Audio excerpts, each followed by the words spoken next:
The world is hard and scary, and there's a lot that goes on, and when you're really sensitive and attuned to a lot of that, it can be crippling.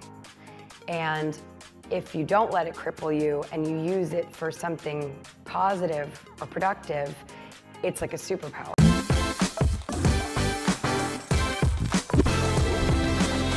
Welcome to More Than a Celebrity, where we bring you the best and brightest of both the business and social impact side of celebrity from Advertising Week's global stage.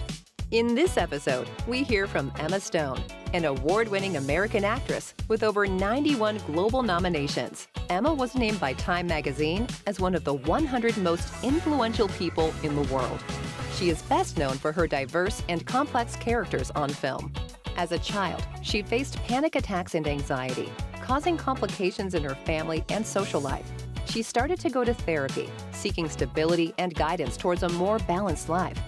Emma finds it important to normalize and share her experiences in order to instill hope and inspiration to all people who undergo the same challenge. Advertising Week recently sat down with her to share her experiences and attitudes towards anxiety and how she has not only survived, but thrived from it.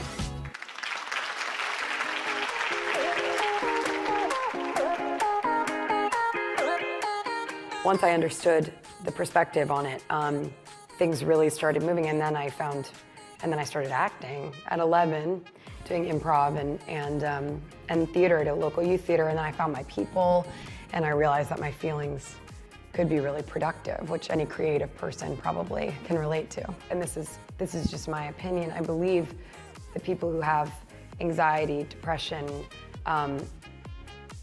are very, very sensitive and very, very smart.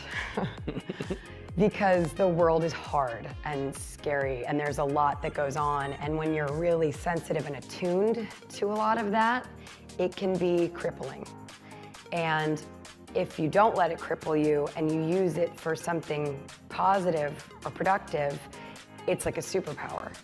And so with improv, when I learned that I could take all these big feelings and just really listen in the moment and use all of my associative brain that wakes me up still in the middle of the night going, I said this and this, and they're gonna think this, and I have to call them in the morning. If I don't, that thing that still haunts me to this day is useful in my job. And I'm so grateful for it.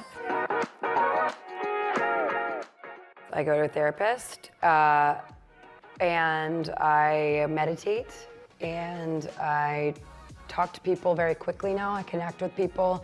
Instead of isolating, I reach out. And I'm starting to do this, which is really scary for me, but very healing, to try to just talk about it and own it and realize that this is something that is part of me, but it is not who I am.